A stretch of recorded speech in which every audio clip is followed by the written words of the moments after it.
欢迎回到我的频道 I'm Rosamond。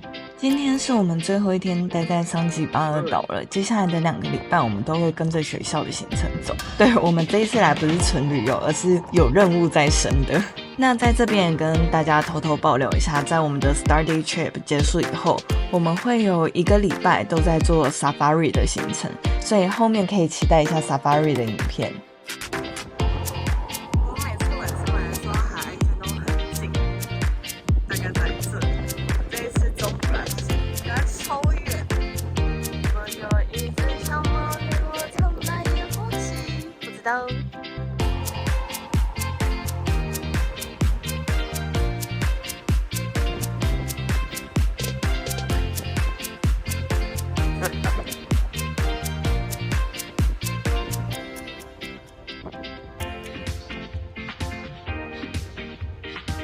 今天的午餐我们跑来别人的度假村吃，住不起吃东西总可以吧？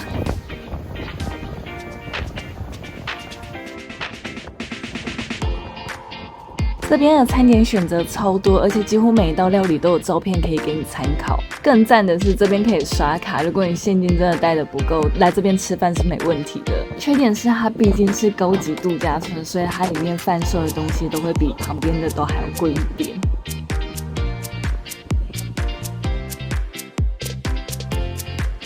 他们的水上活动可以玩那个滑翔翼，我们的风太大了吧？哇，它坠机了！哦，不是滑翔翼啊，它是用那个去带它的浪板。感觉好喜欢，看到怎么都闪。结果开始沙尘暴，然后服务人员就请我们往里面坐。我们的那个服务人员超好，他刚刚是跟我有眼神对视到，他就直接帮我们先预留这个位置，然后他就直接把饮料先上过来，超好的，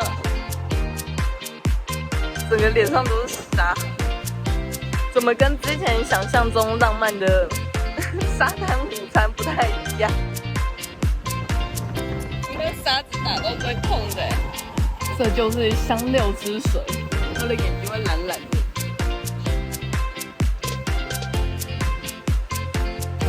这不知道会不会爆浆？我黑眼圈太重了，我要带我的猫猫吃饭。没有。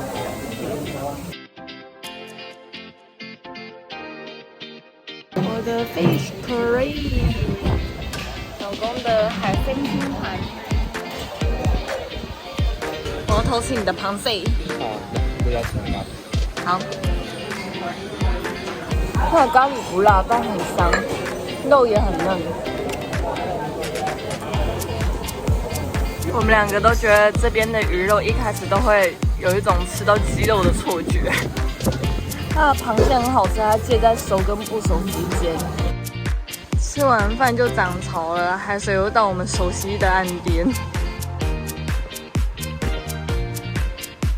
现在回到房间，发现停电了，难怪我们刚刚常去的那一家餐厅，想要喝一杯咖啡，没办法喝。而且我们进去的时候，老板还记得我们，他还跟老公讲说，待会你的猫咪就会来找你了。希望太阳下山以后电力会回来，希望。原本想说停电了，今天要提早洗澡，结果停水了。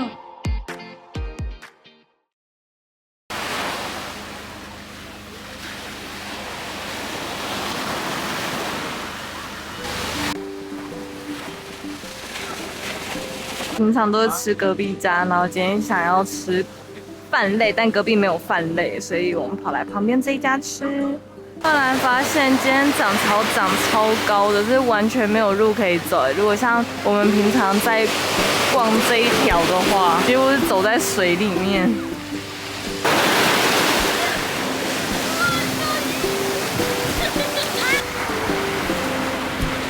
失忆的老人。这个我没有喝过吗？没有，铁盲加了。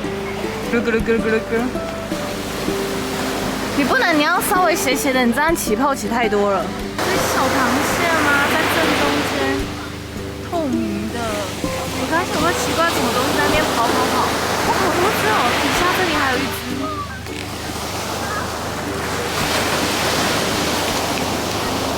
中午我们没有电，但需要煮饭。我的香蕉叶鲍鱼，然后你的是沙咖喱，结果我的没有饭 ，QQ。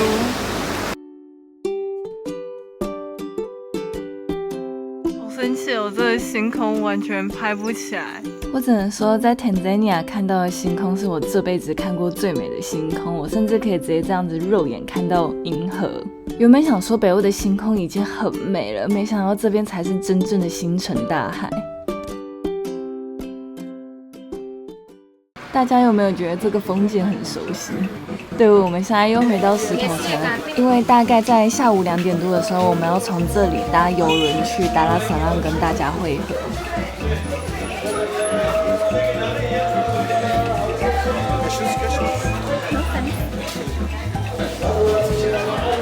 哦，还有门的磁铁的，门的磁铁的，但是我想要的不是这个。老公，这个呢？刷杯。老公想要买1点伴手礼回去给他的组员。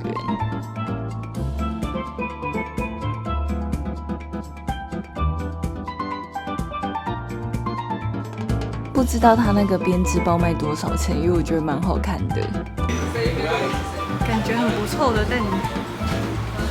好，继续找我的小木。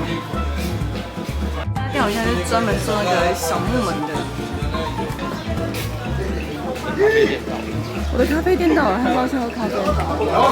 找到了我们一直想尝试的阿拉伯咖啡。这边的房子设计是长条形的，跟三峡老街那些很旧的房子一样，他们都是这样长条的，然后一直通到底，甚至连中间有一个小小的中庭，这个设计也一模一样，是个很奇妙的巧合。我说这女生怎么穿的跟我差不多，就靠腰，这是一个镜子。我甚至都还没有搭船，少一格电。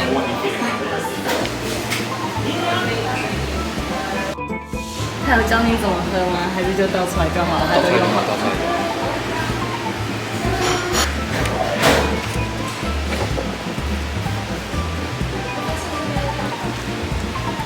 喝起来跟我们前几天喝的香料咖啡一样，只是可能泡法不一样，然后还有一点奶跟牛奶。我觉得喝起来像茶。那一天的香料咖啡喝起来也是很像茶，你不能把它当咖啡喝。确实。它就不是咖啡。其实喝久了以后有点上瘾，就它那个香味还蛮上瘾的。不是我喝啊，只是不能把它当咖啡喝，不然你会喝不懂。这边上厕所都要去跟柜台拿钥匙，你的整个步骤就是开锁进去，然后关门，再上锁，出来以后再上锁。我们现在2个人赶时间，因为已经1点了，我还要买东西，还要不知道逛什么鬼。我们再把它当傻杯喝，就超烫，然后怎么喝都喝不完。里面是一个无限的空间，一个喷火的螺丝。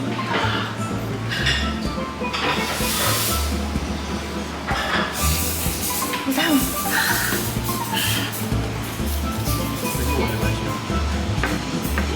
可是蛮好喝的，再喝一点点就好。应该算快喝吧。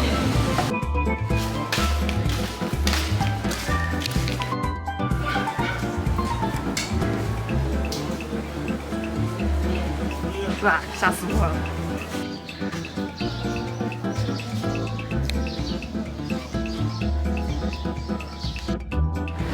这边超美，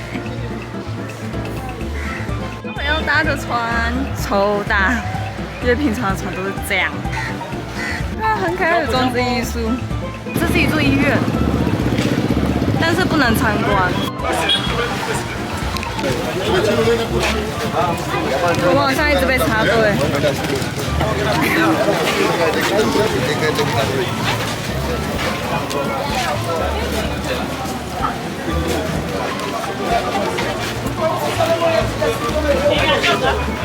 在等候室苦苦等待的我，然后我们现在在看大家大概几点会到学校。你说达拉萨岸交通很混乱，他不敢让我们自己那个。他怕我们待会不见了，所以学校超级客制化的接送。我在这边建议大家都买稍微比较好一点的舱等，因为外面的顺序真的太乱了，你根本不知道这边是在干嘛，那边又是在干嘛。但是如果你是买 VIP 的话，你有自己的通道，然后也会有人带你，对我们来说应该算是比较方便。我们是吉利马扎罗几号啊？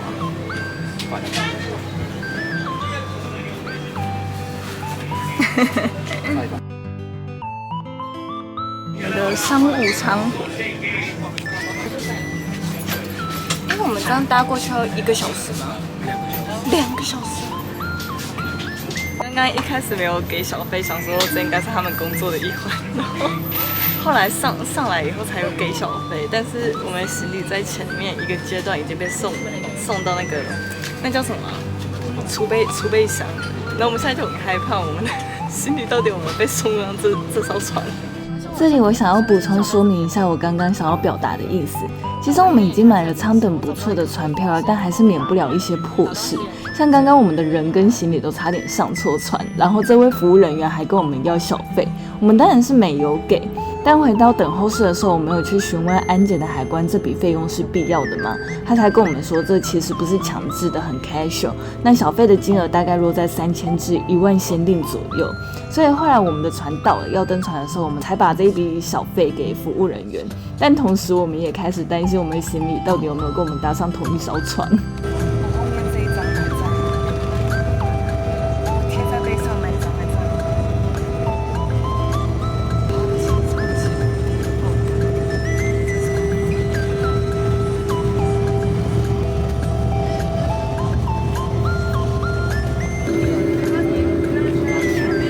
终于到了，我觉得我们快撑不下去。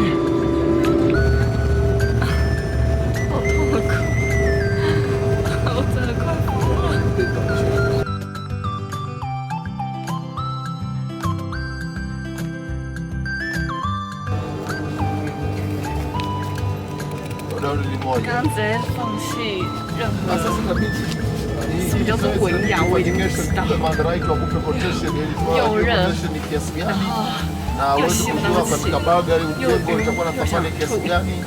而且我刚刚去厕所的时候，放到一半门自己打开，因为那个锁就被咚咚咚咚咚咚咚，我就自己开。我说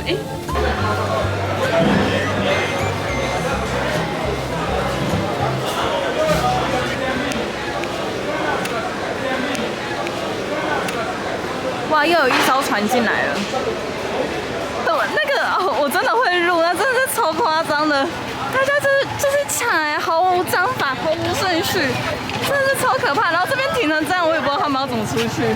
还在满满的震惊当中，我整个情绪走不出来。我在这时候已经被惊讶到不会说话了。反正先从拿行李跟大家聊起。行李它就像是超市要补货那样，会丢在一个一个的铁推车上。那推车它都会有编号，也分舱等，所以你在托运的时候，服务人员都会叫你拍照。但我们的行李果然还是被放在错误的地方，放到普通舱去了。可喜可贺的是，他跟我们是在同一艘船上。领行李的时候，大家就会开始变成沙丁鱼，而且等行李要等超级久的，快要1个小时。离开港口的时候，又要再做一次严苛的安检，你的大行李箱跟背包都要放在输送带上。但大家根本就不知道什么是排队，而且人数真的太多了。他们对小朋友也是没有在手下留情的狂挤。我自己的话是偷偷的就钻过去，因为我看到很多当地人也是这么做。有没有够当地？老公的话他就没那么幸运，他钻到一半的时候被抓到，所以又要再回去当沙丁鱼。被撞了。他好像不在。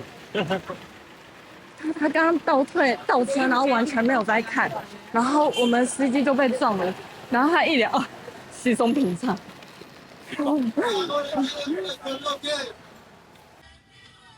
停红绿灯，司机就跑走，他去检查他的底盘。我们刚才翻车，底盘被刮到了。这边的路板就已经很糟糕，刚刚高低差又很大，然后他为了会车，然后就掉下去。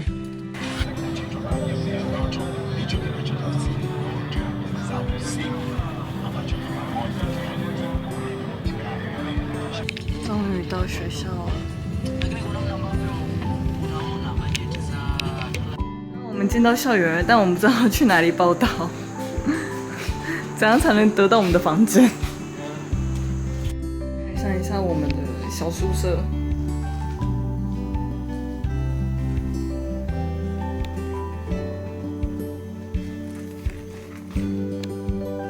有一个小厨房，但应该是用不到，因为我们也不敢乱买他们的食材。不能用，不能用吗？这个一打开来，这个就掉下来。哦，看看厕所啊，厕所还不错呢，比我想象的状况好很多。结果虽然这边是大城市，但是保全跟我们讲说，这个时间点还是不建议在外出了，很危险。然后，就算我们外出了，也没有任何东西可以买。我们今天只吃了 brunch， 剩下什么都没吃，只好等待明天的早餐。原来悲剧还在继续，现在不但没有热水，还有飞机的噪音。更厉害的是，我们连窗户都密有。12天好漫长啊！